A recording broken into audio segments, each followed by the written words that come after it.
Hey, and welcome back to the channel, everybody. How are you all doing? This is video number 4 of Let's Drive and Talk About Motion Simulator Tech. Today I'm going to talk about the design in my motion sim that I designed to have natural torsion and flex so that I could utilize sway in the frame of my motion sim rather than needing to put it on my front motors in sim tools, therefore freeing up the degrees of force in sim tools for heave, pitch and roll, which I think are more important for me personally, thus cutting down on the possibility of clipping in sim tools and having a messy signal in your front motors. And it works brilliantly. I'll talk about how long it took me to work out my metal thicknesses and lengths in the frame to work out the best compromise for that, so that it's not too much, not too little. Too much and it will become distracting and you can't change it because obviously it's inherent in the frame. But before we start talking about this, I'm just going to make some adjustments to my Maserati here before we race, particularly in the alignment department. This comes loaded with 22 millimeters. Well, when I set up my muscle car, toe is done in millimeters, so I'm assuming this is millimeters. 22 millimeters of toe out. To me, guys, that's just totally ridiculous. My muscle car requires about 1.5 millimeters in, toe in, for a good straight drive. That's 22 millimeters out. You would be skidding and driving like you were on a set of snow skis. And I'm just going to add a little bit of negative caster here, camber should I say, sorry. Unfortunately, you can't adjust caster on any of the vehicles that I've ever driven in this, which is a bit silly because caster and camber, they work inherently together. But anyway, camber for cornering there, a little bit of negative camber for cornering. You'll see me wearing this harness, guys. This is for another video.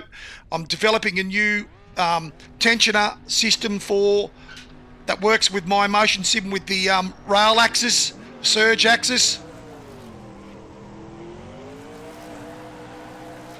Whoa, bit of fishtailing there. I mean, I did get a bit excited on the accelerator.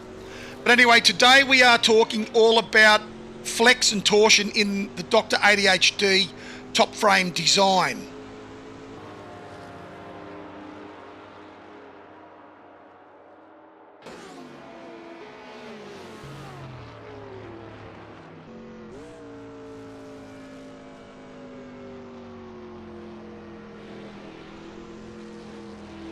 Through the first lot of S's.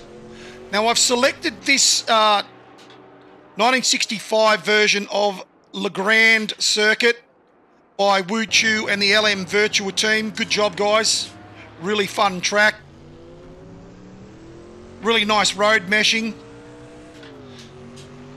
Great to drive in the motion sim. I've selected that because we've got some really big, long straights in this on this track, and it's really going to show you the sway because I'm going to deliberately get on my steering wheel a little bit when I've got some good speed, so you can see what I'm talking about firsthand about the sway in my design. I've just got to watch this Jag. He doesn't pull out on me. I've had that happen like this.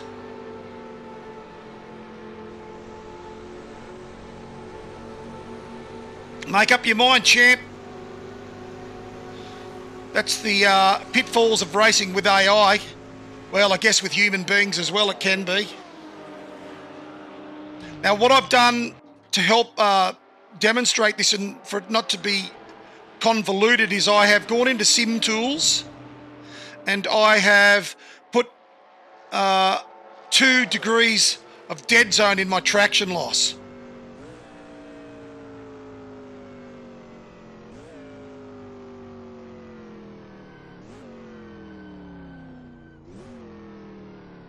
You'd be surprised how hard it is getting those brake markers right off those straights. I'm nearly doing 300 miles an hour when I come into those brake marking zones. You're trying to pull this car up, which is, weighs a little bit over a ton.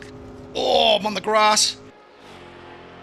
Almost 500 ponies. You're trying to pull that up in 400 meters from 300 miles per hour.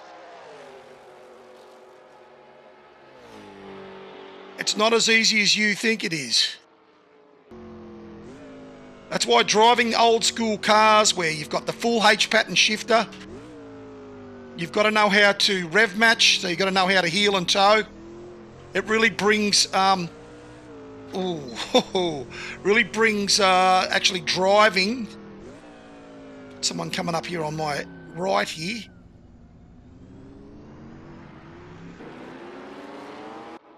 It really makes you have to understand how to drive. Now let's relate that to my motion sim, okay? Now, sure, I am an absolute sucker for historic racing, all right? That's why I love all the old cars, all the old tracks. And how that relates to my motion simulator is I own a 60s muscle car myself, which I've pretty much built from the ground up.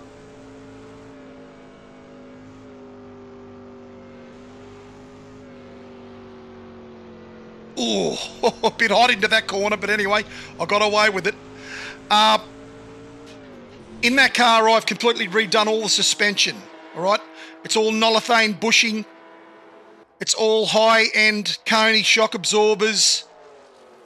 I've built traction bars, okay, for the rear of my car to positively locate my differential so we don't have crown to pinion climb, all that sort of stuff.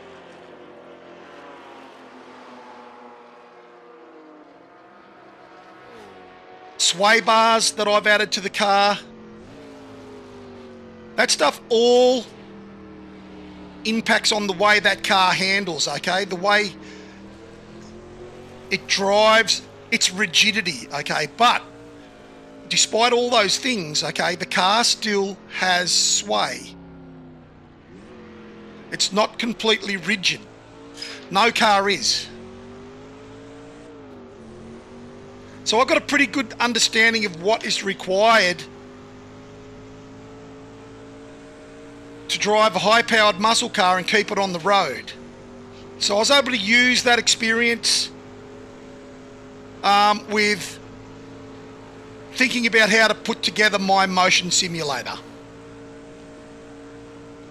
How to build the frame particularly.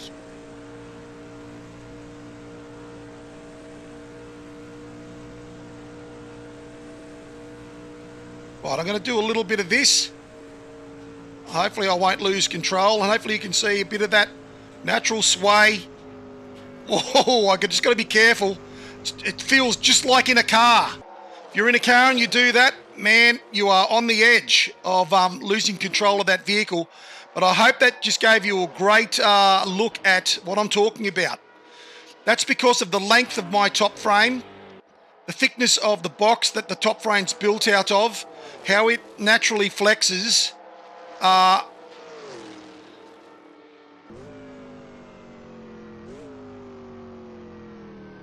When those front motors are... Oh, man, that guy almost came to a stop getting around this corner, and now I've hit him. Oh, sorry, champ. I'm racing against one of my teammates here in his Maserati. The height of my simulator too, the height of the top frame from the mid frame is on the grass again. Also is in that equation, okay? The way that it affects the geometry of the top frame gives you more sway. During my R&D of my motion sim, and that was pretty much the 3 degree of freedom build, there was about 4 incarnations of this motion simulator. Now, people won't know that because I, spent a lot of money on metal. Let's try not to hit him this time. Spent a lot of money on metal for framing on box till I was happy with what I'd worked out, thickness versus length. And it was the 4 degree of freedom motion sim that basically hit the sweet spot.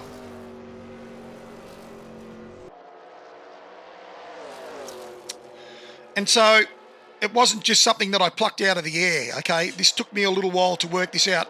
After spending a lot of time researching, building the sim to begin with, I could see that a lot of people were not happy with the way that they couldn't get clarity in the degrees of force in sim tools in their front motors who were using this sort of system because of the amount of different forces that the front motors were trying to interpret through the game telemetry, and you would just end up with clipping and a bit of a mess. So I thought, if I can eliminate one of those degrees of force,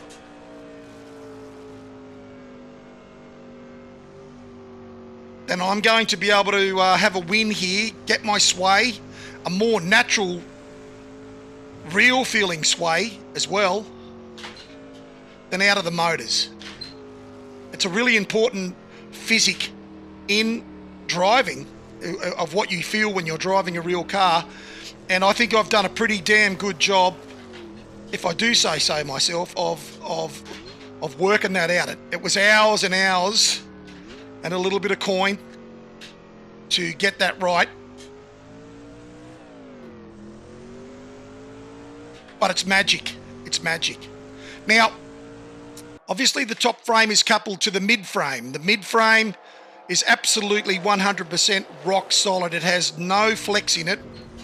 Oh, geez. At all.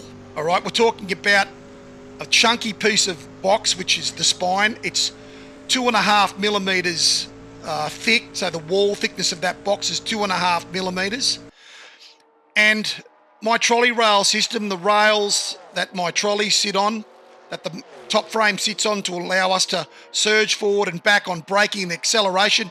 And I've got my surge axis set up just normal for this demonstration. I've been inverting it for a little while, and I'll talk about that in another video. That's quite nice as well, to invert the surge axis, and I'll talk about that. But at the moment, it's just normal. When I brake, I push forward. When I accelerate, I lunge back. That's because of this new harness system that I'm developing with George.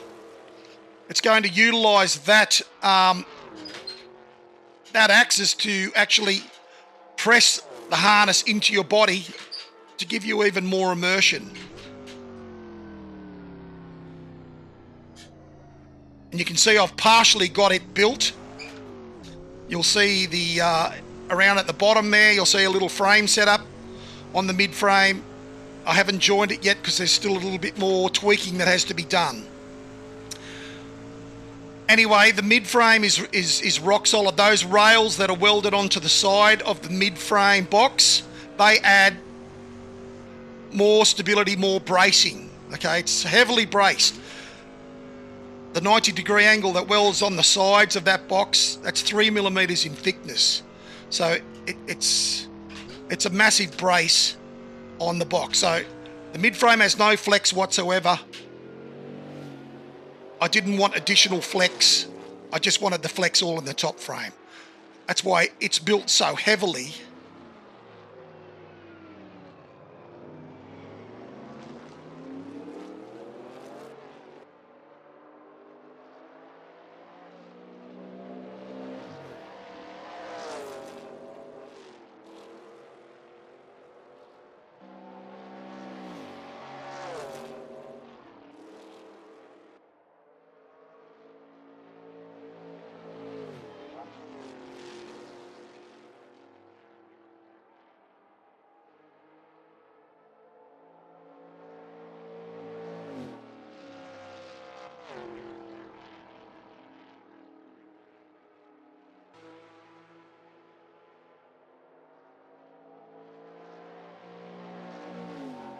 I've got my heave in SimTools ramped right up to really bring through all of that road surface.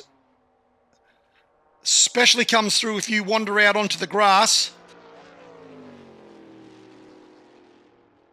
And I can ramp that up in SimTools. Guess what? Why? Because I don't have to have another degree of force in sway. Yeehaw, Grandpa. You're welcome. You're welcome. It's awesome. It just feels like being in a real car.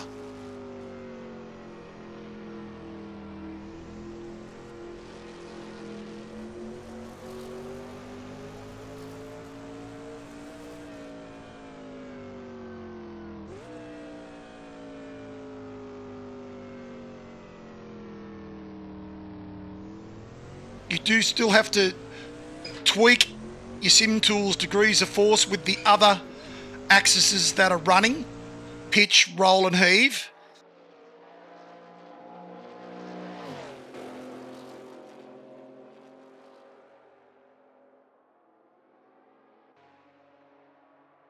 But you certainly will not have to tweak sway, because you won't even have it on your degrees of force. It won't even be selected. You don't need to.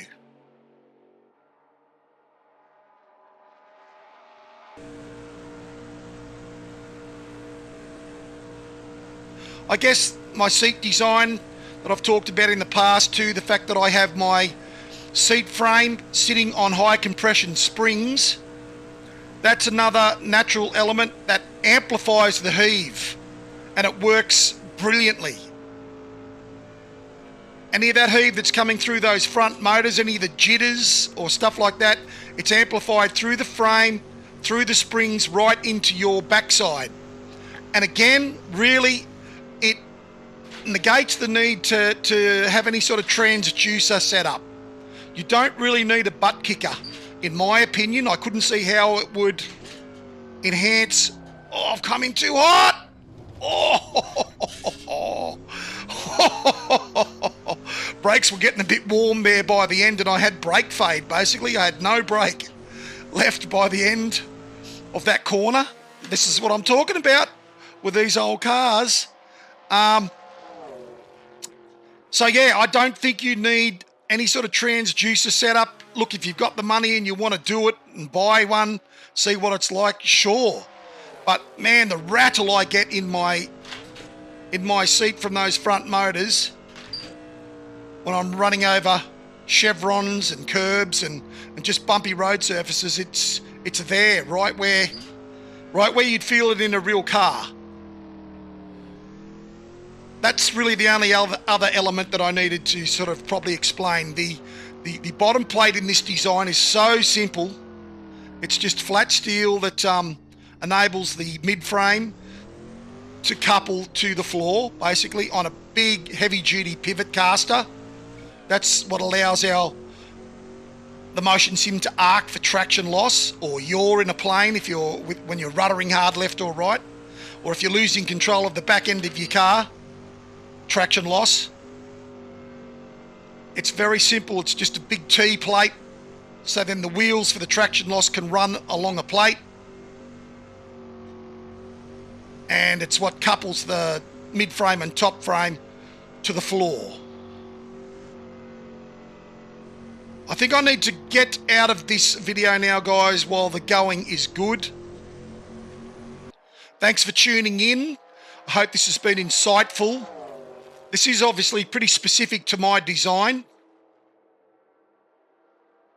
I'm sure other people have tried to sort of introduce this sort of thing into their sims. I don't know. I mean, I wouldn't have even thought about it if I wasn't a muscle car owner.